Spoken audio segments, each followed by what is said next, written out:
Kalau setiap muslim ditanya kepengen punya anak macam apa, saya yakin jawabannya pasti sama, kepengen punya anak soleh. Betul apa betul? Betul. Apa ada di sini yang kepengen punya anak jadi garong? Tidak.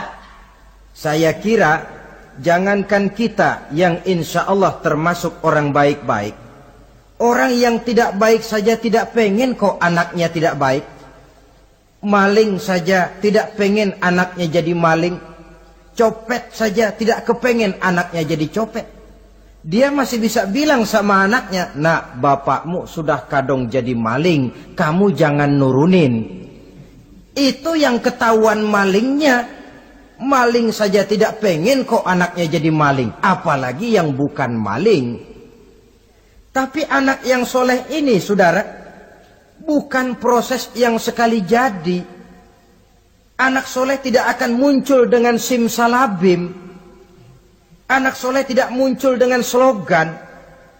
Prosesnya sudah diawali oleh pribadi sang calon bapak dan calon ibu daripada anak itu.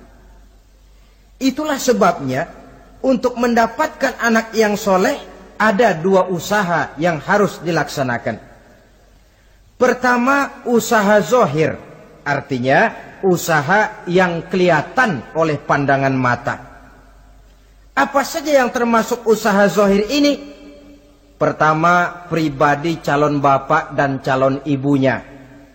Kalau bapaknya ahli sujud, ibunya gemar hadir di majelis taklim, meresap ke dalam kepribadian anak, ikut membentuk dirinya. Sifat-sifat yang baik ini diharapkan akan menurun kepada si anak. Pribadi calon bapak dan calon ibu. Sebab ma fil aba fil abna. Bagaimana kebiasaan orang tua, begitulah anak. Kata pepatah, kalau bapak kencing berdiri, jangan heran anaknya kencing kabur. Kalau bapaknya bangun pagi jam 8, insya Allah anaknya jam 9. Jangan berharap anak mau sholat subuh. Kenapa? Bapaknya kasih contoh macam itu. Lalu suasana di rumah tangga, termasuk yang dimakan, yang diminum, termasuk pakaian kedua orang tuanya, ikut membentuk proses anak yang soleh ini.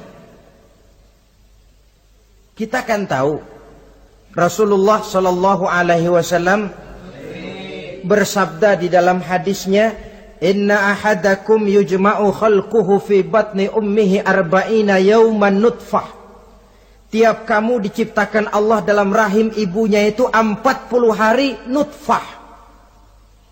Nutfah itu maaf, air kotor yang kalau ketemu di jalan kita jijik, dijual juga nggak laku, tapi kita berasal dari situ.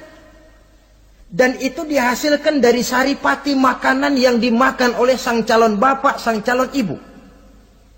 Kalau calon ibu dan calon bapak senang memakan makanan yang haram, senang meminum minuman yang haram, maka itu akan melahirkan saripati makanan yang membentuk sperma yang dihasilkan dari makanan-makanan haram. Itu pun akan ada pengaruhnya dalam proses pembentukan anak yang soleh. Saya dulu berpikir, kenapa Islam ini kok kelihatannya sedikit-sedikit mesti ada doanya. Orang mau makan ada doanya, orang mau berpakaian ada doanya, berdiri di muka cermin berkaca ada doanya. Sampai seorang istri mau bergaul dengan suaminya ada doanya. Pemikiran ini terjawab setelah saya telaah dan menemukan di dalam kitab Ihya-nya Imam Al-Ghazali. Diceritakan di sana bahwa iblis yang tugasnya menggoda orang-orang kafir, badannya gendut-gendut. Sedangkan iblis yang tugasnya menggoda orang Islam, badannya kurus, krempeng, ceking kayak morfinis. Satu hari ketemu di jalan, karena satu profesi, ngobrol.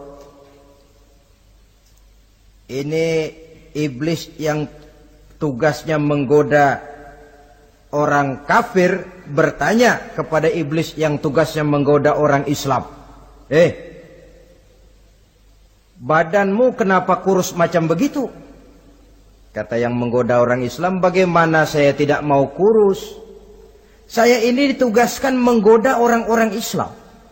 Orang Islam itu kalau dia mau minum, dia baca bismillah. Bismillah racun, saya nggak bisa ikut minum. Dia mau makan, baca bismillah. Bismillah racun lagi, saya nggak bisa ikut makan.